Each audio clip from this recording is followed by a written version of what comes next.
Today on Crunch Week, we're talking about Lyft launching a new ride-sharing feature, Twitch users Revolt, and the new Foursquare.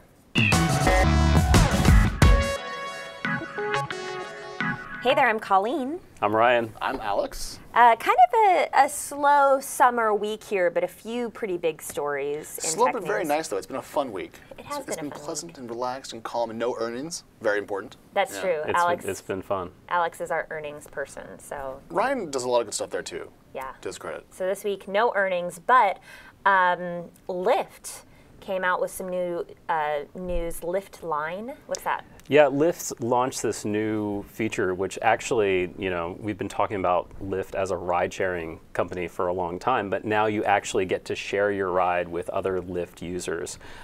It's a product that basically you check in, you tell it where you're going, it tries to find someone else that is going along the same line, and then you both get picked up and ride together, and yeah, that's how it happens. It works too. I've used it 3 times now.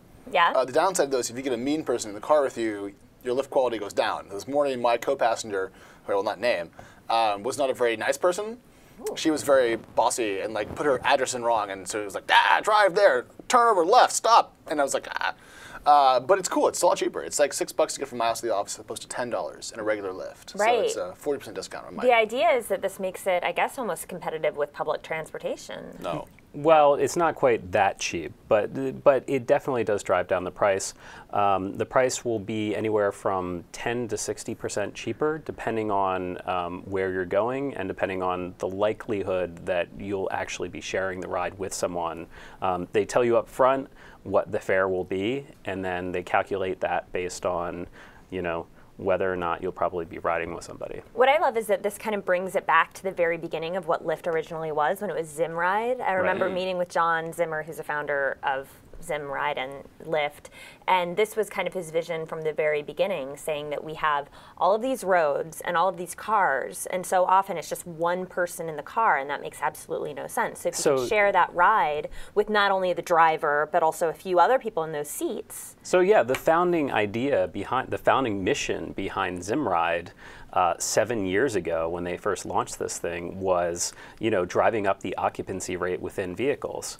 They said it doesn't make any sense for 80% of seats to go unused. He named it after himself. Zimride. I just got that. Oh my God! I can't believe you've never made that joke before. No. Colleen, you just made my day. No, oh, he didn't. Lord, he didn't. I don't believe you. Didn't. Zimride. It's the same shit, Lawler. It's the same shit. Zimride was actually named after Logan Green's trip to Zimbabwe, which That's a stretch. That is a stretch, but I know that this is what John Zimmer says. Rachel Maddow would call that horse pucky, I believe. No, it was actually named Zimride before John Zimmer got involved. Right. Oh, damn it! And now he's the CEO. All right, I retract. But I know it's he's the president. Crazy, right? He's the president. You are the expert on Lyft's founding. You are. Yeah. Well, I'm working on a big long profile that will be coming soon. Tell the viewers how soon.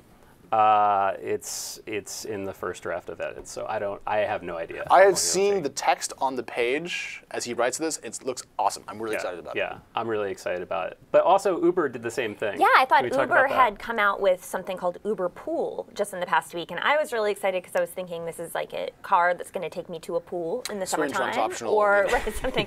But apparently it's to carpool. Yeah, so Uber announced the same thing about 4 p.m. the night before Lyft was set to announce Lyft Line. But the funny thing about it is Uber Pool isn't actually like a real product yet. It's in private beta. So like you can get a Lyft Line right now. Yes. But Uber Pool just sort of exists on their roadmap. Private beta as in not actually real at all? Or is it private beta as in they've built it, they're testing it, but you can't use it yet? They've built it, they're testing it, you can't use it yet. They're planning to expand the private beta in, I guess, a week. But they totally stomped on Lyft's press cycle because every single headline read Lyft follows Uber into ride sharing, right? I mean, even our headline, which we had. I mean, that was the idea. What was your headline? Your original headline? That was the idea. It was following Uber Pool, Lyft Line does thing. That was popular over at Lyft HQ. I was just throwing some shade because Lyft tried to preempt some Uber announcement several months ago. So it's all this weird slap fight back and forth between them and using the press as pawns, and it's really annoying. What I love to watch is watching their unit economics fall apart.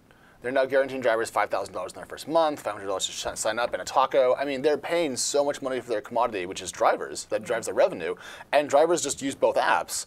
And so there's no real loyalty among drivers for the ride-sharing, overall application, and therefore they're paying a lot of money for, drivers. That's probably screwing up their incomes. Right, definitely not a sustainable way to do business. Right. Well, actually, it is for a while because they've raised so much fucking money. But not sustainable. Oh, you mean forever. actual profit? Right. Oh shit, Colleen. This is Silicon Valley. It is sustainable for a while until they run out of money. In the meantime, it's great for us because it's cheap as shit. So That's true. But anyway, let's move on because we could talk about Uber and Lyft all day because this is like a constant battle between these companies. But Twitch. Yeah. Are they being bought by Google, or what the heck is going on? So it's not clear where that is right now. The rumor that's been going around for a while was that it was a more than $1 billion acquisition, and Twitch is huge. It's very popular. It's got an amazing user base. It's a really cool product. We've covered it since it was born kind of out of a slit in Justin.tv's side. It's been fantastic, and it recently subsumed the overall Justin.tv brand into Twitch. So now it's just Twitch. That's the main product. Right. And what is Twitch? And they for shut those down Oh TV. shit! Right. So Twitch, if you don't know, it's a live streaming application for video games. So it's huge in the gaming and esports communities. Right. And it's when it was started, it was kind of like people had laughed at it, like how many people want to watch play video games, whatever. And then it just took off. Yeah. Millions and millions of people per month watching this great service. And then Twitch, which it could do no wrong for so long, announced some very strident changes to its service, and then its users were like, what the fuck? Right. So they changed their storage policy. They said we're going to delete all old stored broadcasts that are in 3 weeks, basically, to export them. And users were like, wait, what? And they also said that they're going to start using it's called Audible Magic, I believe, to track if people are using kind of third-party music in their broadcasts, and then mute 30-minute blocks of stored content if they hear even like some in-game music that is copyrighted. And the problem with this is it's not very good. So Dota 2, a Valve game, saw its international streams muted, even though Dota had uploaded the videos themselves. So they had the copyright there to do this, and it was caught by Audible Magic and muted. So the system is not fully formed. Once these things have to get really, really, really legit, if they are possibly being acquired by a publicly traded company such as Google, then a lot of the fun goes away, I guess. I don't think that's the case because they're using Audible Magic and YouTube uses Content ID. Right. So they're not integrated into a Google system. Also, if you're going to have a legal problem, you want a corporate parent that has mad clout, the people that are mad at you, and endless money. And Google has both. So if Twitch wanted a safe harbor, but do they want to do that again with Twitch, though? They already did that with YouTube. Yeah. And it's gone so poorly. Let's go back to. Well, but I'm saying it took a long YouTube was a time. fiasco of an acquisition. Well, it's just really disappointing. Not. But the thing is that when they acquired it, it took a long time for it to become profitable, and they still haven't quite disclosed whether or not it's become profitable because of all these copyright issues. Well, no, I mean they kind of settled that, but there was the long-running Viacom suit, which went on for years. And who won that suit? The lawyers. The lawyers. The lawyers. Those Google employees made out like bandits. No, I feel like Google has maybe back then when it was smaller they didn't have the clout, but now they're worth $400 billion. No, of course they do, but every acquisition they want to be accretive and they want to go as well as possible. So maybe they're getting Twitch to clean their house, get their house in order a little bit better before they actually acquire them. That's what it seems like to me. That's reasonable. Also, 1,000 points for using accretive. It's a fucking great word. Catherine always cuts that out of my stories. Thou shalt not accrete. Right. Anyways, there's a new blog post out this morning. They're trying to clean up this mess. It's not good, but I mean, they have such mind share in the gaming community. I think they're going to be fine. Yeah. And I don't think this fiasco will lead to Google canceling the acquisition. If that's happening, I mean, where else will the gamers go, really? Back to the basement? Oh, see what I did there? So mean. Ugh, I'm terrible. I'm the worst. Anyway. I love Twitch. All right. Yeah, Twitch Speaking of basement and apps in the basement. Foursquare. This is the shadiest episode in some time. So Foursquare, all right. So there's a new Foursquare app. Foursquare has, how long have they been around now? Gosh, almost 8 years? 114 years since the Civil War. 2007, I think they were. Yeah, a long time, seven or 8 years. But so they've split their app into two, and a while ago came Swarm, which is now their new check-in app. You no longer use Foursquare to check in. And a lot of people were very confused about Swarm, wondering why they did this. But now this past week, there was a launch of the new Foursquare app that is the complement to Swarm. Is this what The Verge basically teased about a week ago? When that hamburger post? Yeah, okay. Yeah. Okay. Yeah. So yeah, the app is finally out, and it's supposed to be, a place of interest discovery app. If you're interested in, certain things, this is going to show you the best, restaurant with a huge beer list, or the best mini putt golf place to go to. People don't get why that's funny, but it's hilarious. So I'm in the Fillmore, say, right? And I have Foursquare, the new Foursquare on my phone, and I've selected mini golf and beer list and Caribbean food, say. And I bounce around the neighborhood. Does it like buzz? It's like bzz, Alex, right there. It's literally they bring you Caribbean food in a beer glass on a putt-putt golf course. It does monitor your location if you've sort of opted into that, but it doesn't. Opt in or opt out? Well, the notifications are opt in, but it's or opt out. Opt out. So if I install it, it tracks where I am. Yes. So it's like always. a poor man's NSA. Well, it's really like a new version of Yelp also. A new version of Yelp with some NSA-like features. It's a new location-aware version of Yelp. Ambiently aware, location-based recommendation taste service. Right. But so that you can serendipitously discover new locations. All right, so Colleen, real talk, how is it doing in the App Store? Not so well. Define not so well. The thing is that people don't like change. That is the one thing that I think a lot of companies learn. If you have this, this is what Twitch has learned, this is what TaskRabbit is learning when they change their app, and that's what Foursquare has learned too. People say, where are my mayorships? People are still mad about that. Why can't I check in?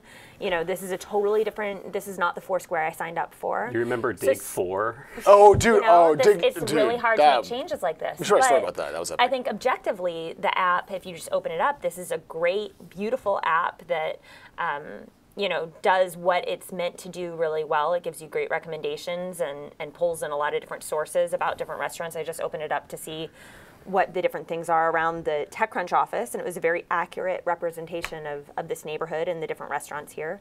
And it's using all this historical data that people have plugged into Foursquare over the past 7 years. But I think people this isn't what they expect Foursquare to be. Did Marlowe get good reviews? It did. Because I am post Marlowe now. Okay. So basically, the problem isn't with the app itself or what it does or how it's been built. It's that it's not the old Foursquare. Yeah. Okay. So. And as a result, I think something like Kyle was telling me, something like 70% of all their reviews are 1 star. Oh, that's bad. It's really bad. That's real bad. Yeah. It's tough. Foursquare is making a lot of changes. This is like the many different iterations of Foursquare we've seen throughout the years. To end on a nicer note, I hope they do well. Because this is an app that we've used and it's been part of our history for a long time, and Dense is great. So I honestly, just on a personal basis, I hope Swarm and Foursquare do well independently, and that they retain their former heights. Yeah, it's definitely a big, ambitious thing for them to try and do. So we'll see. We'll see. Okay. Well, thanks for watching this kind of crazy episode of Crunch Week. Join us next week. Not named after Zimmer. Noted.